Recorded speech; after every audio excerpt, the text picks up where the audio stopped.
Hi, K P സ്വാസിന്റെ പുതിയൊരു എപ്പിസോഡിലേക്ക് എല്ലാവർക്കും സ്വാഗതം. ഞാൻ പ്രസാദ്. നമ്മുടെ ലോകത്ത് ഏത് ഫീൽഡിലായാലും ശരി രണ്ട് തരം നേതൃത്വങ്ങളാണുള്ളത്. ഒന്നാമത്തേത് സ്റ്റാറ്റിക് ലീഡർഷിപ്പ്, അതായത് നിന്ന നിപ്പ് തന്നെ മെയിൻറ്റെയിൻ ചെയ്ത് കൊണ്ടുപോകുന്ന തരം നേതൃത്വം. രണ്ടാമത്തേത് സ്ട്രാറ്റജിക് ലീഡർഷിപ്പ്, തന്ത്രപരമായിട്ടുള്ള നേതൃത്വം. തന്ത്രപരമായ നേതൃത്വത്തിൽ ഡയറക്ഷന് പ്രാധാന്യമാണ്, അതായത് അവർ മുന്നോട്ട് പോകുന്നുണ്ട്, നിന്ന നിപ്പ് നിൽക്കുകയല്ല, അടുത്ത ലെവലിലേക്ക് കാര്യങ്ങളെ കൊണ്ടുപോകുന്നുണ്ട്. ഇത് എല്ലാ ഫീൽഡിലും ഉള്ളതായതുകൊണ്ട് നമ്മളുടെ വീട്ടിൽ നമ്മളുടെ ലീഡർഷിപ്പ് മുതൽ വലിയൊരു കമ്പനിയുടെ ലീഡർഷിപ്പ് വരെ, അല്ലെങ്കിൽ ഒരു രാജ്യത്തിൻ്റെ നേതൃത്വം വരെ, അതുമല്ലെങ്കിൽ ലോകത്തിൻ്റെ നേതൃത്വം വരെയുള്ള എല്ലാ മേഖലകളിലും ഈ രണ്ട് കാഴ്ചപ്പാടുകൾ അപ്ലൈ ചെയ്യാൻ സാധിക്കും. ഇനി ഞാൻ അടുത്ത കാര്യം കൂടി പറയാം. നമ്മൾ നേരിടുന്ന സാഹചര്യത്തിനനുസരിച്ചാണ് നമ്മൾ സ്റ്റാറ്റിക് ലീഡർഷിപ്പിൽ പോകണമോ അതോ സ്ട്രാറ്റജിക് ലീഡർഷിപ്പിൽ പോകണമോ എന്നത് പ്രാധാന്യം അർഹിക്കുന്നത്. എന്നാൽ പോലും ഇത് രണ്ടും തമ്മിലുള്ള വ്യത്യാസം അറിയണം. കാരണം നമ്മൾ നിൽക്കുന്ന സ്ഥലത്ത്, നമ്മൾ തൊഴിലാളിയായാലും ശരി, നമ്മളവിടെ മുതലാളിയായാലും ശരി, അവിടെ സ്റ്റാറ്റിക് ലീഡർഷിപ്പാണോ സ്ട്രാറ്റജിക് ലീഡർഷിപ്പാണോ നമ്മൾ മനസ്സിലാക്കണം.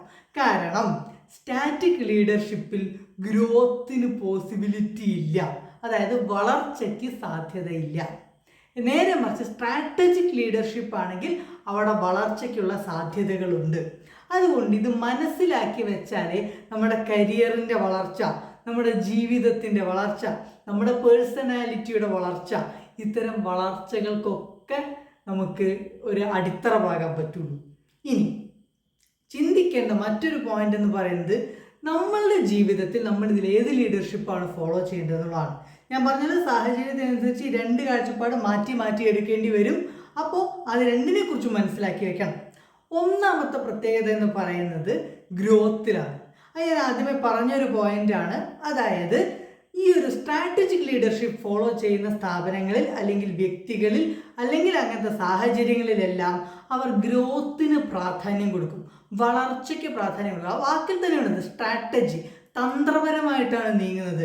അവർക്ക് ഇനി എങ്ങോട്ട് പോകണമെന്നുള്ളതിൻ്റെ ഒരു വിഷൻ കയ്യിലുണ്ടാകും, അങ്ങോട്ട് പോകാനുള്ളൊരു ഡയറക്ഷൻ ഉണ്ടാകും, അതിന് വേണ്ടി ചെയ്യേണ്ട കാര്യങ്ങളുടെ ഒരു പട്ടിക അല്ലെങ്കിൽ ചെയ്യേണ്ട കാര്യങ്ങളിലുള്ളൊരു വഴി അവരുടെ കയ്യിലുണ്ടാകും. അങ്ങനെ മുന്നോട്ട് എന്ന് ചിന്തിക്കുന്നതാണ് സ്ട്രാറ്റജിക് ലീഡർഷിപ്പ്. അപ്പോൾ ഗ്രോത്ത് അവിടെ ഉണ്ട്. രണ്ടാമത്തേത് സ്റ്റാറ്റിക് ലീഡർഷിപ്പ്. സ്റ്റാറ്റിക് ലീഡർഷിപ്പിൽ ഗ്രോത്തിന് പോസിബിലിറ്റി ഇല്ല.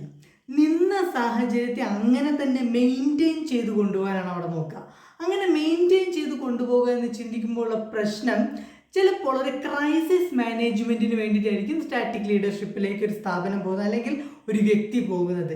അങ്ങനെ പോകുന്ന സമയത്ത് ആ ക്രൈസിസിനെ അവിടെ മാനേജ് ചെയ്യാൻ സാധിക്കും. പക്ഷേ ആ ക്രൈസിസ് മാനേജ്മെൻറ്റിന് ശേഷം പലപ്പോഴും ഗ്രോത്ത് മോഡിലേക്ക് പോകാൻ ഇവർ മറന്നു പോകുന്നതാണ്. കാരണം അതൊരു കംഫർട്ട് സോണാണ്. മെയിൻ്റനൻസ് മോഡ് എന്ന് പറയുന്നത് കംഫർട്ട് സോൺ. നമ്മൾ നിന്ന നിപ്പ് തന്നെ 10 കൊല്ലം നിൽക്കാൻ ആർക്കും പറ്റും. പക്ഷേ 10 കൊല്ലം കഴിഞ്ഞ് നമ്മൾ അടുത്ത ലെവലിലേക്ക് പോകുമോ എന്നതാണ് പ്രാധാന്യം അറിയിക്കുന്നത്. വളർച്ചയില്ലാത്ത സംഗതികളോട് ആർക്കും താല്പര്യം ഉണ്ടാവില്ല എന്നതാണ്. അപ്പോൾ ആ വളർച്ചയിലേക്ക് മാറാതെ കംഫർട്ട് സോണിൽ തന്നെ നിൽക്കാനുള്ള ടെൻഡൻസി ഇവിടെ ഉണ്ടാകും. അതുകൊണ്ട് മെയിൻ്റനൻസ് മോഡിൽ അഥവാ സ്റ്റാറ്റിക് ലീഡർഷിപ്പിൽ പോകുമ്പോൾ പോസിബിലിറ്റീസ് കുറവാണ്. മാത്രമല്ല അതിനനുസരിച്ച് നമ്മുടെ സാഹചര്യങ്ങൾ മാറും. സാഹചര്യങ്ങൾ മാറുമ്പോൾ കാഴ്ചപ്പാടുകൾ മാറ്റിയില്ലെങ്കിൽ നിലനിൽപ്പ് ചോദ്യചിഹ്നത്തിലാവും. ഇനി അടുത്തതായിട്ട് അവിടെ വ്യത്യാസം വരുന്നത് പ്രോസസ്സിങ്ങിലാണ്. പ്രോസസ്സിങ്ങിലെ വ്യത്യാസം എന്ന് പറയുന്നത്, മെയിൻ്റനൻസ് മോഡിൽ അഥവാ സ്റ്റാറ്റിക് ലീഡർഷിപ്പിൽ പോകുമ്പോൾ അവർ പ്രോസസ്സിൽ കൂടുതൽ ശ്രദ്ധിക്കും. നേരെ മറിച്ച് സ്ട്രാറ്റജിക് ലീഡർഷിപ്പിലേക്ക് പോകുമ്പോൾ പ്രോഗ്രസ്സിലാണ് ശ്രദ്ധിക്കുക, പ്രോസസ്സിലല്ല. പ്രോസസ്സ് അവിടെ മാറ്റിക്കൊണ്ടിരിക്കും. നമ്മൾ നിന്ന പണി പിന്നെ പിന്നെ പിന്നെ റിപ്പീറ്റേറ്റീവായിട്ട് ചെയ്യുക. അതിലെവിടെയാണ് നമ്മൾക്ക് എഫിഷ്യൻസി കൂട്ടാൻ സാധിക്കുക, എവിടെയാണ് മാറ്റങ്ങൾ, സ്മാർട്ടായ ചേഞ്ചസ് കൊണ്ടുവരാൻ സാധിക്കുക, എവിടെയാണ് മാറ്റങ്ങൾ കൊണ്ടുവരാൻ സാധിക്കുന്നത് എപ്പോഴും ആലോചിച്ചുകൊണ്ടിരിക്കും. കാരണം മാറ്റങ്ങൾ ഉണ്ടാകുമ്പോഴാണ് അവിടെ വളർച്ച ഉണ്ടാകുന്നത്. അഥവാ ഒന്നുകൂടി അത് മറച്ച് ചിന്തിച്ചു കഴിഞ്ഞാൽ, നമുക്ക് വളർച്ച വേണമെങ്കിൽ അവിടെ മാറ്റം ഉണ്ടാകണം. നിങ്ങൾ ചെയ്യുന്ന കാര്യങ്ങൾ അതേപോലെ ചെയ്തുകൊണ്ടിരിക്കുകയാണെങ്കിൽ അവിടെ പുതിയൊരു മാറ്റത്തിന് പോസിബിലിറ്റീസ് ഇല്ലല്ലോ. നിങ്ങൾ ജീവിതത്തിൽ സംഭവിച്ച എല്ലാ വളർച്ചകളും ആലോചിച്ച് നോക്കൂ. ആ നിന്നിപ്പോൾ അങ്ങനെ തന്നെ നിൽക്കുകയായിരുന്നുവെങ്കിൽ നിങ്ങൾക്ക് ഒരിക്കലും വളർച്ച ഉണ്ടാകുമായിരുന്നില്ല. നേരെ മറിച്ച് പുതിയൊരു കാര്യം പരീക്ഷിച്ചപ്പോൾ, പുതിയൊരു മാറ്റം കൊണ്ടുവന്നപ്പോൾ, പുതിയൊരു രീതി പരീക്ഷിച്ച് നോക്കിയപ്പോൾ അവിടെ ഗ്രോത്തിനുള്ള ഒരു ഓപ്പണിംഗ് ഉണ്ടായിട്ടുണ്ടാകും. അതാണ് പ്രോസസ്സിങ്ങിലുള്ള വ്യത്യാസം. ഇനി അടുത്തത് പ്രസൻറ്റിലാണോ ഫ്യൂച്ചറിലേക്കാണോ നമ്മൾ ശ്രദ്ധിക്കുന്നത് എന്താണ്? മെയിൻ്റനൻസ് മോഡിൽ അഥവാ സ്റ്റാറ്റിക് ലീഡർഷിപ്പിൽ നമ്മൾ പ്രസൻറ്റ് സിറ്റുവേഷനാണ് കൂടുതൽ പ്രാധാന്യം കൊടുക്കുക. ഞാൻ നേരത്തെ പറഞ്ഞല്ലോ, ക്രൈസിസ് മാനേജ്മെൻറ്റ്. പെട്ടെന്ന് കൊറോണ പോലെ ഒരു ക്രൈസിസ് വരികയാണ്. കൊറോണ പോലെ ക്രൈസിസ് വരുമ്പോൾ നമ്മുടെ നിന്ന സാഹചര്യത്തിൽ നമ്മൾ പിറകോട്ടടിക്കാത്ത രീതിയിലായിരിക്കണം കാര്യങ്ങൾ പോകേണ്ടത്. അവിടെ വളർച്ചയ്ക്കല്ല, നിലനിൽപ്പിനാണ് പ്രാധാന്യം.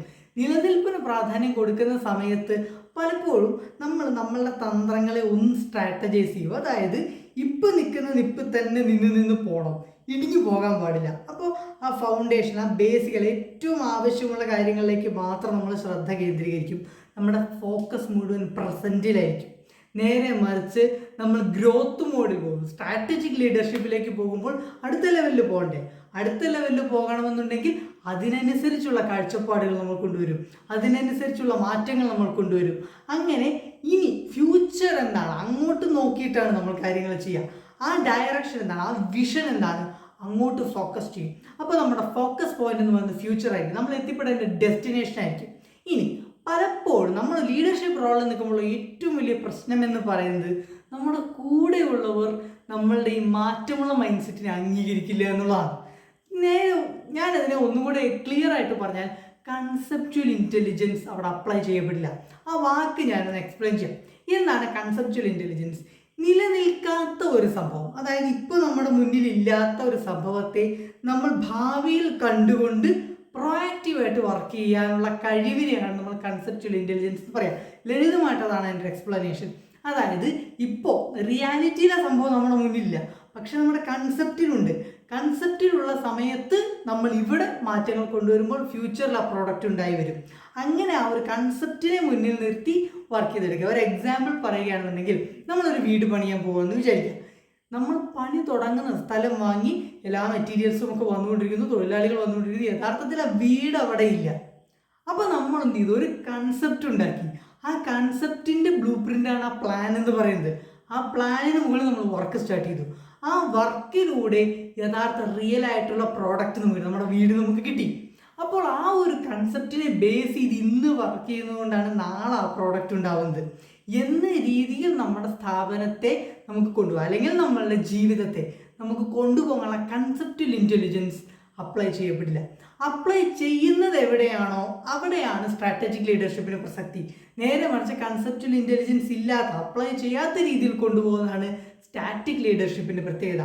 ഈ രണ്ട് ലീഡർഷിപ്പും ഞാൻ നേരത്തെ പറഞ്ഞ പോലെ സാഹചര്യത്തിനനുസരിച്ച് അപ്ലൈ ചെയ്യേണ്ടതാണ്. ചില സാഹചര്യങ്ങൾ നമുക്ക് സ്ട്രാറ്റജിക് ലീഡർഷിപ്പിൽ പോകേണ്ടി വരും, ചില സാഹചര്യങ്ങൾ നമ്മൾ സ്റ്റാറ്റിക്കിൽ നിൽക്കേണ്ടി വരും. യഥാർത്ഥത്തിൽ അവിടെ ചെയ്യേണ്ട കാര്യം നമ്മളുടെ ലക്ഷ്യം എന്താണെന്ന് എപ്പോഴും ഒരു ബോധമുണ്ടാവണം. ആ ലക്ഷ്യത്തിലേക്കുള്ള തന്ത്രങ്ങൾ മെനയുക എന്നതാണ് പ്രധാനം. ആ തന്ത്രങ്ങൾ അപ്ലൈ ചെയ്യുന്നിടത്ത് നമ്മൾ സ്ട്രാറ്റജിക് ലീഡർഷിപ്പിലേക്കോ സ്റ്റാറ്റിക് ലീഡർഷിപ്പിലേക്കോ സ്വയം മാറിക്കൊണ്ടിരിക്കുക. ഇത് നിങ്ങളുടെ പ്രാക്ടീസ് കൊണ്ട്, നിങ്ങളുടെ മൈൻഡ് സെറ്റിൽ വരുത്തുന്ന വ്യത്യാസങ്ങൾ കൊണ്ട്, നിങ്ങൾ ഇടപെടുന്ന ആളുകൾ നിങ്ങൾക്ക് തരുന്ന കാഴ്ചപ്പാടുകൾ കൊണ്ടൊക്കെ നിങ്ങൾക്ക് ജീവിതത്തിൽ പഠിച്ചെടുക്കാവുന്ന ഒരു സ്കില്ലാണ്.